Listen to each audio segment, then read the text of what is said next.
Hi there, our schoolers. Today we are going to read another David Shannon book. He's the same guy that does No David, and it's called A Bad Case of Stripes.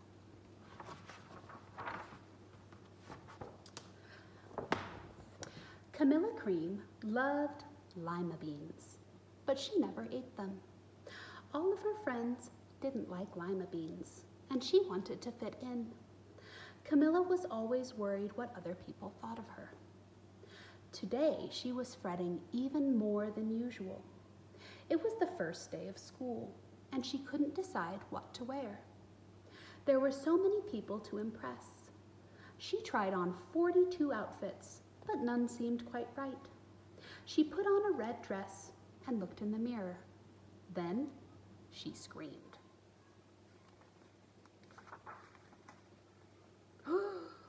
Her mother ran into the room and she screamed too. "Oh my heavens," she cried out, "you're completely covered with stripes." This was certainly true. Camilla was striped from head to toe. She looked like a rainbow. Mrs. Cream felt Camilla's forehead. "Do you feel all right?" she said. "I feel fine," Camilla answered, "but just look at me." "You get back in bed this instant," her mother ordered. "You are not going to school today."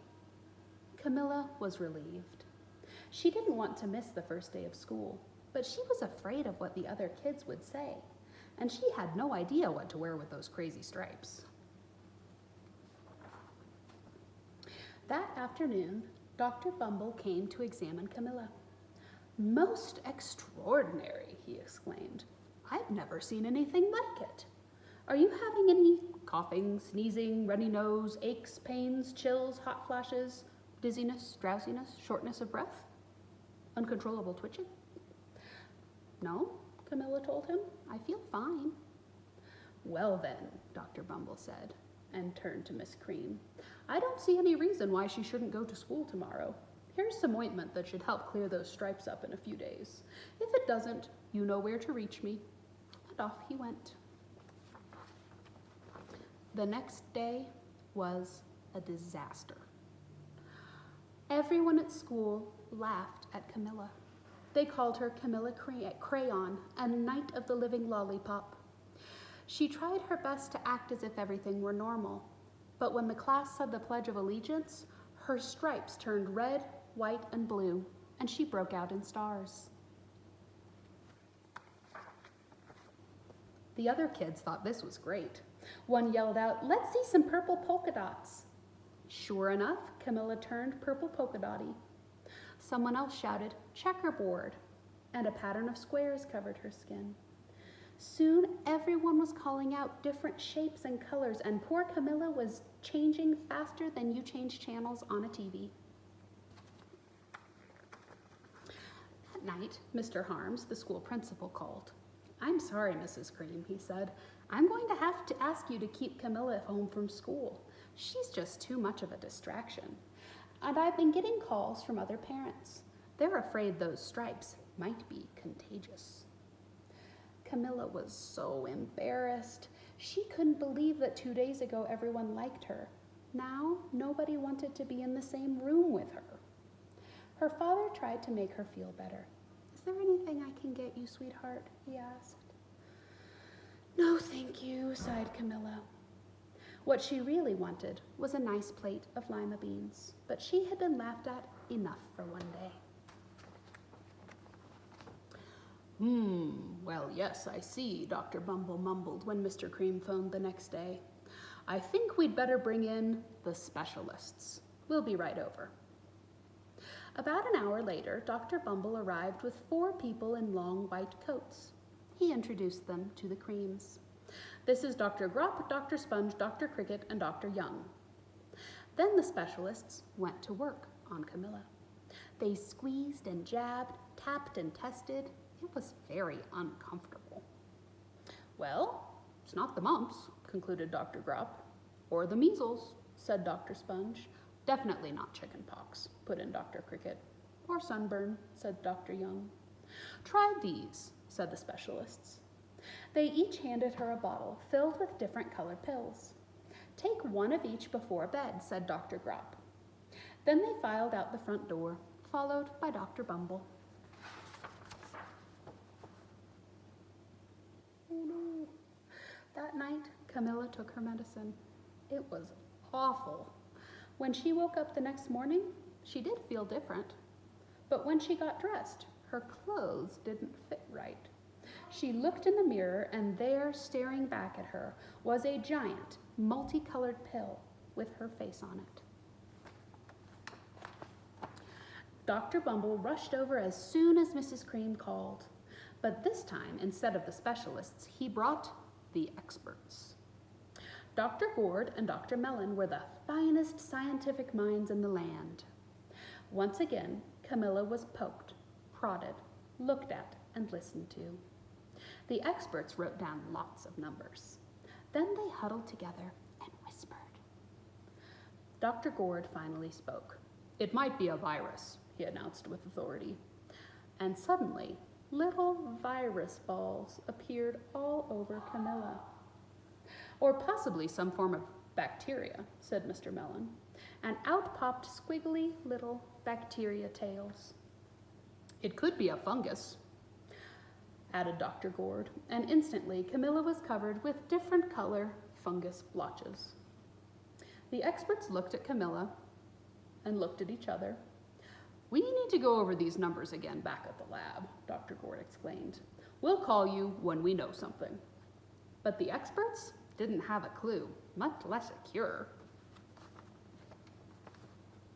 By now, the TV news had found out about Camilla. Reporters from every channel were outside her house telling the story of the bizarre case of the incredible changing kid. Soon, a huge crowd was camped out on the front lawn.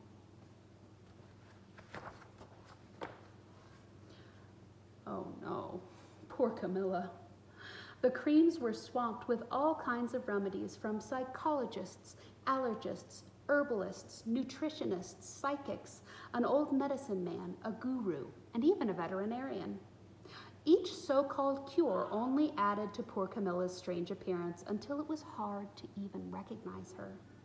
She sprouted roots and berries and crystals and feathers and a long furry tail, but nothing worked. One day, a woman who called herself an environmental therapist claimed she could cure Camilla.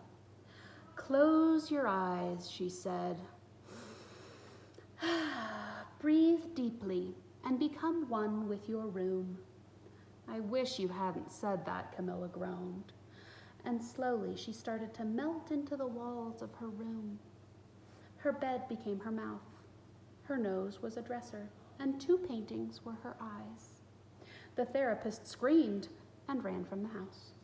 "What are we going to do?" cried Mrs. Cream. "It just keeps getting worse and worse." She began to sob. That means she's crying very hard. At that moment, Mr. Cream heard a quiet knock at the front door. He opened it, and there stood an old woman who was just as plump and sweet as a strawberry. "Excuse me," she said brightly, "but I think I can help." She went into Camilla's room and looked around. "My goodness," she said with a shake of her head, "what we have here is a bad case of stripes, one of the worst I've ever seen." She pulled a container of small green beans from her bag. "Here," she said, "these might do the trick." "Are those magic beans?" asked Mrs. Cream. "Oh my, no," replied the kind old woman. "There's no such thing. These are just plain old lima beans. I bet you'd like some, wouldn't you?" she asked Camilla.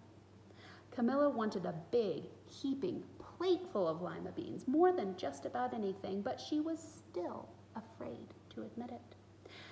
"Yuck," she said. "No one likes lima beans, especially me." That's kind of rude, isn't it? Ooh. "Oh dear," said the old woman sadly. "I guess I was wrong about you." She put the beans back into her bag and started toward the door. Camilla watched the old woman walk away. Those beans would taste so good. And being laughed at for eating them was nothing compared to what she'd been going through. She finally couldn't stand it. "Wait," she cried. "The truth is, I really love lima beans." "I thought so," the old woman said with a smile. She took a handful of beans and popped them into Camilla's mouth. "Mmm," Camilla said. Suddenly, the branches, feathers, and squiggly tails began to disappear. Then the whole room swirled around. When it stopped, there stood Camilla, and everything was back to normal. "I'm cured," she shouted. "Yes," said the old woman. "I knew the real you was in there somewhere." She patted Camilla on the head. Then she went outside and vanished into the crowd. Afterward, Camilla wasn't quite the same. Some of the kids at school said she was weird, but she didn't care a bit. She ate all the lima beans she wanted, and she never even had a touch of stripes again. So, just a reminder, guys, there's something about Camilla that you guys can do for yourselves too. If there's something that you love to do, you should do it. Like eating lima beans, even if someone else says it's not what they like. Be yourself, and you'll never get a bad case of the stripes. I'll see you guys soon.